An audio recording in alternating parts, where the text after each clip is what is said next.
खेलों की दीवानगी ऐसी होती है, खिलाड़ी तो छोड़िए फैन भी कुछ भी कर गुजरने के लिए तैयार होते हैं और हार तो इन्हें किसी भी कीमत पर बर्दाश्त नहीं है। सोशल मीडिया पर एक ऐसा ही वीडियो वायरल है जिसके साथ दावा किया जा रहा है कि एक फुटबॉल स्टेडियम में मैच के दौरान फैंस ने गुस्से में आकर स्टेडियम में सामान फेंकना शुरू कर दिया, जिसके बाद अफरा तफरी मच गई। क्या खिलाड़ी, क्या अधिकारी, सब स्टेडियम में फेंके जाने वाले सामान हटाने में लगे रहे। आखिरकार मैच तक रोकना पड़ा।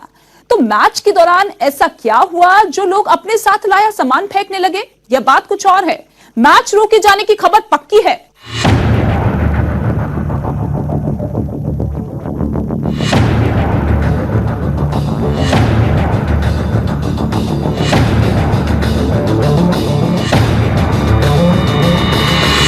चारों तरफ शोर ही शोर।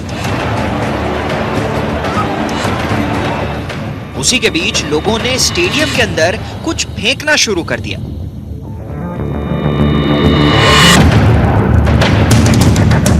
खचाखच भरे फुटबॉल स्टेडियम में अचानक क्या हो गया? अफरा तफरी का माहौल है। स्टेडियम में मैच तो रुक ही गया। वीडियो को फिर से देखते हैं। वीडियो की शुरुआत में एक महिला खिलाड़ियों को स्टेडियम के दूसरी तरफ देखने को कहती है और उसी के बाद बवाल शुरू हो जाता है। जहां से देखो वहीं से सामान गिरता नजर आ रहा है। सोशल मीडिया पर 1 मिनट का यह वीडियो खूब वायरल, जिसके साथ दावा किया जा रहा है कि फुटबॉल मैच में अपनी टीम की हार के बाद दर्शक नाराज हो गए। आजकल हार तो किसी को बर्दाश्त ही नहीं है। देखिए, हार के बाद नाराज लोगों ने कैसे स्टेडियम के अंदर सामान फेंकना शुरू कर दिया। ये शर्मनाक हरकत है। खेल को खेल की तरह ही लेना चाहिए।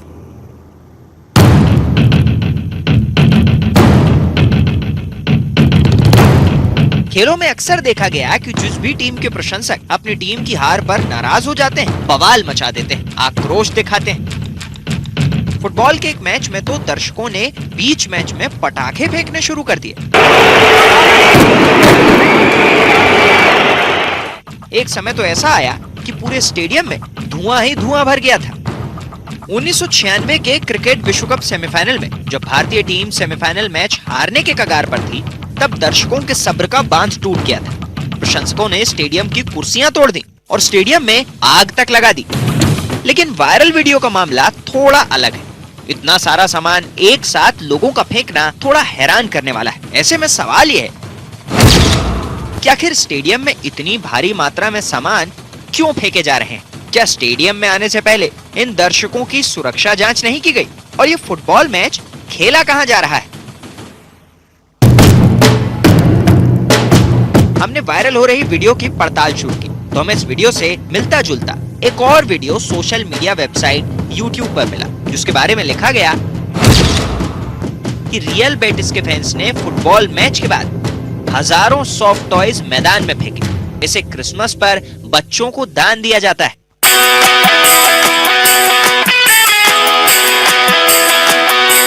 स्पेन में खेले गए इस मैच के हाफ टाइम के दौरान खिलौनों की बारिश शुरू हो गई। हर रंग और हर तरह के खिलौने, जिन्हें दर्शक अपने साथ ही ले आए थे। पड़ताल के दौरान हमें रियल बेटिस फुटबॉल क्लब की आधिकारिक वेबसाइट पर एक और वीडियो मिला, जिसमें इस परंपरा को निभाया गया है। और फाइनल मैच के दौरान बेनिटो विल्मरीन स्टेडियम में बैठे करीब 53,000 दर्शकों की मदद से 19,000 से अधिक खिलौने इकट्ठा किए गए। इन खिलौनों को मैदान में खड़े वॉलंटियर्स और स्टेडियम स्टाफ इकट्ठा करते हुए देखे जा सकते हैं। रियल बेटिस क्लब ने अपने फैंस से खिलौने लाने की गुजारिश की थी, जिसके लिए बाकायदा दिशा निर्देश जारी किए गए थे। चूंकि खिलौनों को हवा में उछालना था, इसलिए निर्देश दिए गए कि खिलौने सॉफ्ट टॉयज ही होने चाहिए, जिनकी ऊंचाई 35 सेंटीमीटर से बड़ी ना हो। साथ ही खिलौने बैटरी वाले तो बिल्कुल ना हो। पड़ताल में पता चला कि स्पेन में यह परंपरा साल 1935 से ही चल रही है, जिसमें क्रिसमस से पहले मैच खेले जाते हैं। ये फुटबॉल के दूसरे खेल भी होते हैं। इनमें दर्शकों को अपने साथ खिलौने लाने को कहा जाता है, जो कि मैच के हाफ टाइम या अंत में स्टेडियम में खुशी से फेंके जाते हैं और उन सभी खिलौनों को इकट्ठा कर गरीब बच्चों में बांट दिया जाता है। ये वो बच्चे होते हैं जिन्हें क्रिसमस पर कोई तोहफा नहीं मिलता। स्टेडियम में न तो कोई लड़ाई हुई है और न ही दर्शकों ने कोई बवाल मचाया है, बल्कि स्पेन में एक फुटबॉल मैच के दौरान क्रिसमस गिफ्ट इकट्ठा किए गए। न्यूज 18 इंडिया की पड़ताल में वायरल वीडियो के साथ जो दावा किया जा रहा है वो गलत साबित हुआ है। अगर आपने 12,500 में कोई मोबाइल फोन खरीदा है तो उसके साथ आप क्या क्या लेते हैं? मोबाइल कवर, एयरफोन और टेम्पर्ड ग्लास। कुछ और भी चीजें हो सकती हैं, यानी कि कुल मिलाकर 1,000 रुपए का खर्च। लेकिन 12,500 के मोबाइल के साथ 15,000 का खर्च तो नहीं करते ना। लेकिन सोशल मीडिया पर एक ऐसा ही वीडियो वायरल है जिसमें ठीक यही दावा किया जा रहा है। क्या है वो वीडियो और क्या मोबाइल से ज्यादा उसके साथ की चीजों में ज्यादा खर्च किया गया है?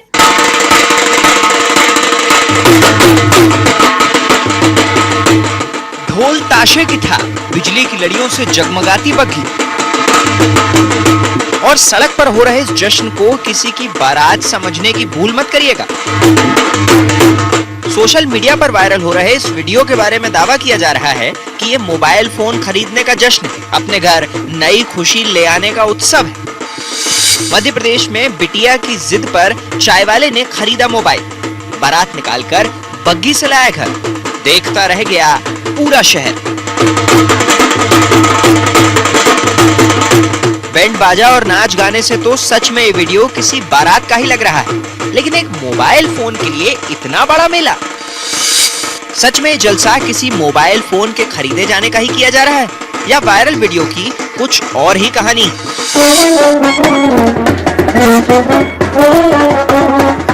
वीडियो देखकर तो ऐसा ही लग रहा है कि ये किसी शादी समारोह के दौरान की है, क्योंकि वायरल मैसेज में इसके साथ मध्य प्रदेश के होने का जिक्र है। इसलिए इस वीडियो के बारे में पता करने के लिए न्यूज 18 के रिपोर्टर्स के नेटवर्क का सहारा लिया गया। पड़ताल के दौरान हमें पता लगा कि ये वीडियो मध्य प्रदेश के शिवपुरी जिले का है। शिवपुरी में हमें इस वीडियो के बारे में पता लगाने में ज्यादा मशक्कत नहीं करनी पड़ी, क्योंकि जिले में ये वीडियो खूब चर्चा का विषय बना हुआ था। वो भी क्यों ना, शहर के नीलगढ़ चौराहे पर चाय की दुकान चलाने वाले मुरारी कुशवाहा ने एक ऐसा कारनामा किया जिसकी सभी तरफ तारीफ हो रही है। दरअसल मुरारी कुशवाहा की बेटी पिछले 2 साल से उसे मोबाइल लेने को कह रही थी। मुरारी ने उसे वादा किया कि जब पहला स्मार्टफोन घर लाऊंगा तो ऐसा जश्न मनाऊंगा कि पूरा शहर देखेगा। 5 साल की बेटी के लिए मुरारी कुशवाहा ने पैसे जमा किए और 12,500 रुपए का स्मार्टफोन खरीदा। पिता ने अपना वादा पूरा किया। मोबाइल फोन की दुकान से लेकर घर तक बग्घी पर सवार होकर बेटी पूरे शहर को फोन दिखाते हुए पहुंची। बेटी को बकायदा बग्घी में बिठाया गया, गाने बजाए गए, ढोल ताशे की थाप पर लोग नाचे और जमकर आतिशबाजी तक हुई। बेटी भी सबको पिता से मिला पहला स्मार्टफोन बड़े चाव से दिखाती रही।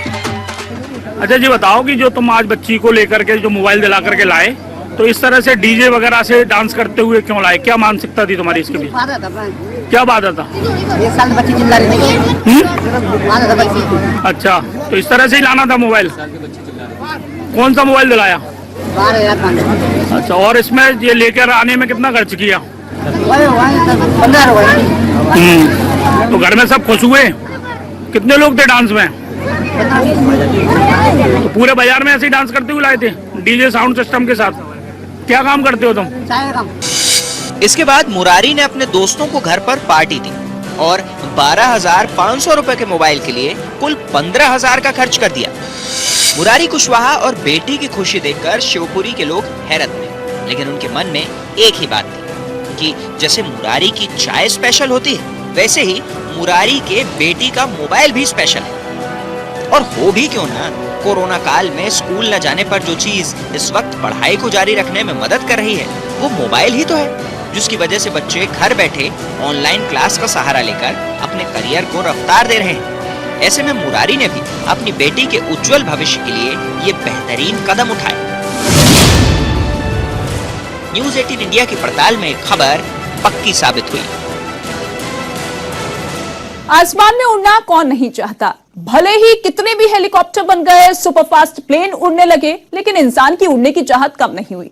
वो मशीन के अंदर नहीं, खुद से उड़ना चाहता है। और इसी के साथ सोशल मीडिया पर एक वीडियो वायरल है जिसमें एक इंसान बिल्कुल पक्षी की तरह हवा में उड़ रहा है, जिसे लोग उड़ने वाला इंसान कह रहे हैं।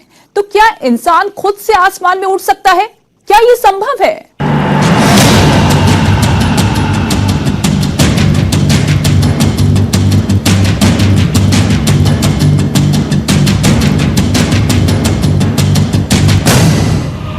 क्या है ये इंसान हवा में कैसे उड़ रहा है?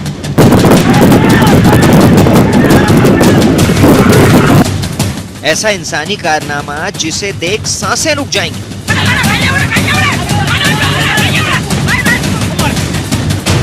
करता वैसे जिससे रोंगटे खड़े हो जाने तय।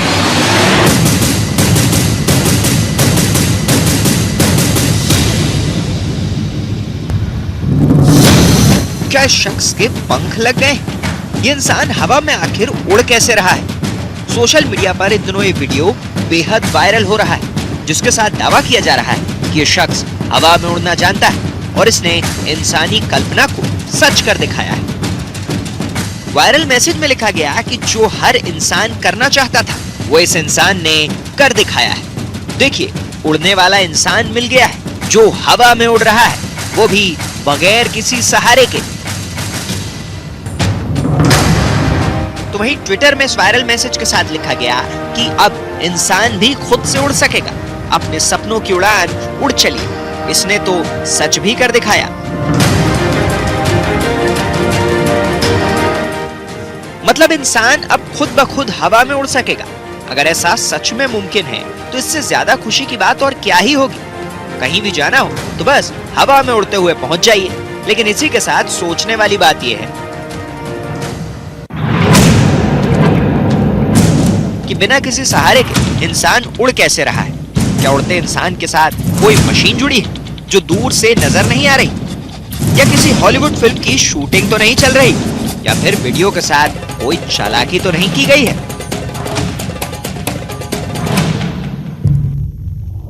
फिल्म शूटिंग की बात कहने के पीछे हमारा तर्क यह है कि फिल्म में किसी सीन के बैकग्राउंड में अगर कुछ और दिखाना होता है तो सीन को हरे या नीले पर्दे के ऊपर शूट कर लिया जाता है और फिर सॉफ्टवेयर की मदद से ग्रीन या फिर ब्लू स्क्रीन को हटाकर वहां पर जिस बैकग्राउंड की जरूरत होती है वो लगा दिया जाता है। तो क्या वायरल वीडियो भी ऐसे ही शूट किया गया है?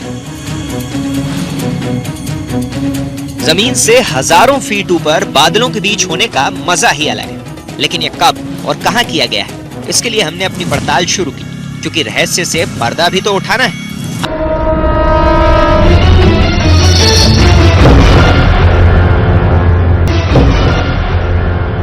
1545 रुपए का भुगतान करके एक कोर्स करना है और भारत सरकार के कौशल विकास मंत्रालय की तरफ से भी। तो क्या भारत सरकार ने युवाओं के लिए नई योजना शुरू की है? सच्चाई क्या है?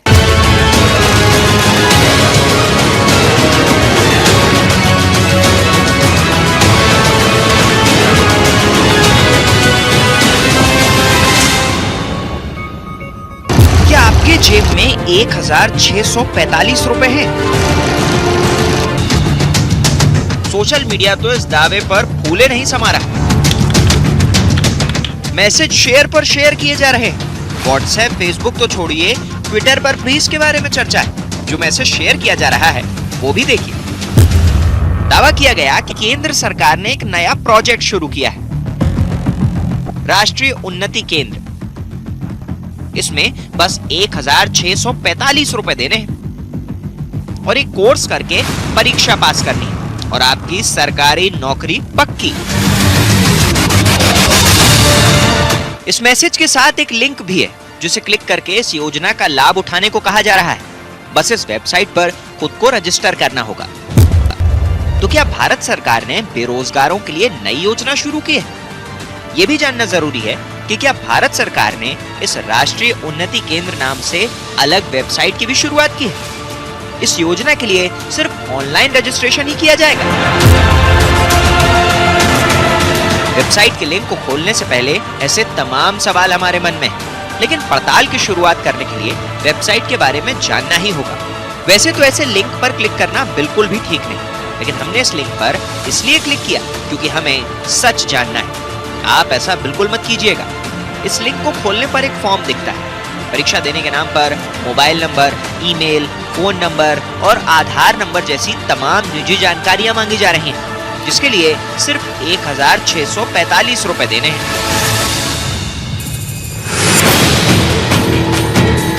इसके बाद अपनी तस्वीर, सिग्नेचर और जो पैसे आप और वेबसाइट को ट्रांसफर किए उसकी रसीद भी अपलोड करनी है। वेबसाइट पर साफ लिखा है कि राष्ट्रीय उन्नति केंद्र भारत सरकार के कौशल विकास मंत्रालय की दिशा निर्देश पर काम करता है। राष्ट्रीय उन्नति केंद्र की वेबसाइट पर चंडीगढ़ का पता भी लिखा हुआ है। वेबसाइट के बारे में हमारा शक बढ़ता ही जा रहा है, क्योंकि भारत सरकार के तमाम मंत्रालय और दफ्तर नई दिल्ली में, तो चंडीगढ़ में ऑफिस का होना संदेह को और बल दे रहा है। इसलिए हमने अपनी पड़ताल की शुरुआत चंडीगढ़ से ही की और चंडीगढ़ के लोगों से राष्ट्रीय उन्नति केंद्र के बारे में पूछा। यहाँ पे मेजोरिटी जितनी भी कंपनीज है ना, दीज आर IT कंपनीज और सारे वेल एस्टेब्लिश्ड ब्रांड्स हैं, वही हैं यहाँ पर। तो ऐसा कोई उन्नति टाइप का नहीं, कभी नहीं सुना हमने। यहाँ पे तो रेपुटेड कंपनीज है सारी, लाइक इन्फोसिस है और भी बहुत बड़ी बड़ी कंपनीज हैं। DLF के अंदर इतनी कंपनी, यहाँ पे बिना रजिस्ट्रेशन के तो कंपनी एंट्री नहीं कर सकती। राष्ट्रीय उन्नति केंद्र की एक वेबसाइट यह क्लेम कर रही है कि ministry of skill and development के नाम से वो जुड़ी हुई है, लेकिन उसका जो पता था वो चंडीगढ़ के IT पार्क का बताया गया था। जब हम उसकी जांच के लिए चंडीगढ़ के IT पार्क पर पहुंचे तो हमें ना ही कोई ऐसा कोई बोर्ड यहाँ पर मिला और ना ही यहाँ पर इस तरह की कोई जानकारी थी। जब हमने यहाँ के स्थानीय लोगों से इसके बारे में पूछा तो उन्होंने यही बताया कि इस तरह का कोई भी एड्रेस यहाँ पर नहीं है। हमारा शक एकदम सही निकला। चंडीगढ़ के इस पते पर तो क्या, पूरे शहर में राष्ट्रीय उन्नति केंद्र नाम से कुछ भी नहीं। अब बारी है इस वेबसाइट की सच्चाई पता करने की। हमें पता करना है कि क्या राष्ट्रीय उन्नति केंद्र नाम से कुछ भी भारत सरकार के कौशल विकास मंत्रालय की वेबसाइट पर दर्ज है। वेबसाइट तो फर्जी है। राष्ट्रीय उन्नति केंद्र के नाम से भारत सरकार की वेबसाइट पर तो कुछ भी रजिस्टर्ड नहीं है। पड़ताल के दौरान हमें यह भी पता लगा कि इस वेबसाइट को लगभग 1 महीने पहले ही अमेरिका में रजिस्टर किया गया है। यानी वेबसाइट भारत का डाटा विदेश ले जा रही है। खतरा भांपते हुए हमने कौशल विकास मंत्रालय में सचिव राजेश अग्रवाल से संपर्क किया और उन्हें राष्ट्रीय उन्नति केंद्र नाम की इस वेबसाइट के बारे में बताया। उन्होंने न्यूज़ 18 का धन्यवाद किया और इस वेबसाइट को बंद करने का भरोसा भी दिया।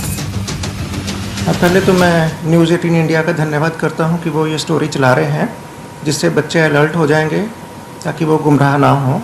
ये बीच बीच में ऐसा ध्यान में आ जाता है कि कोई वेबसाइट है या कोई न्यूज़पेपर में एडवर्टाइजमेंट आ जाता है जो थोड़ा बच्चों को गुमराह करता है कि स्किल इंडिया लोगो लगा लिया, मिनिस्ट्री का लोगो लगा लिया या कहा कि हम सरकार मान्य है या सरकारी मान्य कोर्सेज चला रहे हैं।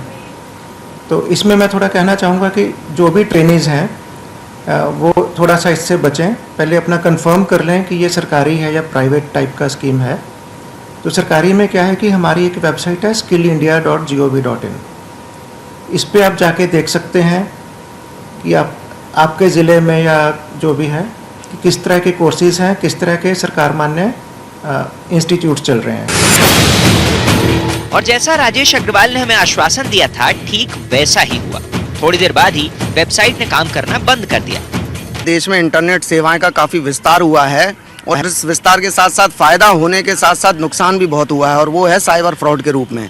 तो जो वेबसाइट्स होती हैं, बहुत सी एजुकेशनल वेबसाइट्स होती हैं जिसमें कि स्टूडेंट्स को अट्रैक्ट किया जाता है कि हम इस तरह के कोर्सेज अवेलेबल कराएंगे और इसमें आपको ये फ़ायदा होगा। तो ज़्यादातर देखने को मिलता है कि उन वेबसाइट्सों के जरिए एक फ्रॉड किया जाता है और स्टूडेंट्स उनके ट्रैप में आ जाते हैं और फीस देते हैं, लेकिन बाद में पता चलता है कि इस तरह की कोई यूनिवर्सिटी ना तो कोई रिकॉग्नाइज्ड यूनिवर्सिटी है, ना ही कोई कोर्सेज अवेलेबल कराती है। और इसमें पूरा एक नेटवर्क होता है, किसी एक व्यक्ति है उसको हम नहीं कह सकते, पूरा नेटवर्क चलता है इसके जरिए। साफ है, ऐसी किसी वेबसाइट या लिंक पर क्लिक नहीं करना चाहिए, क्योंकि पहली बात, अगर सरकार अपनी किसी भी योजना का प्रचार करती है तो उसकी जानकारी सरकारी वेबसाइट पर जरूर दी जाती है। दूसरी बात, भारत सरकार ने सरकारी वेबसाइट के लिए दिशा निर्देश जारी किए हुए हैं, जिसमें भारत सरकार की वेबसाइट gov.in या nic.in डोमेन ही इस्तेमाल करेंगे। किसी भी सरकारी नौकरी के लिए आवेदन करने से पहले उस नौकरी के लिए जारी की गई आधिकारिक अधिसूचना जरूर देखें। चाहे केंद्र सरकार हो या राज्य सरकार, सभी अपने आधिकारिक वेबसाइट पर नौकरी के बारे में अधिसूचना जारी करते हैं। ऐसी किसी अनजान वेबसाइट पर न तो अपनी कोई निजी जानकारी दें और न ही कोई पैसों का लेन देन करें।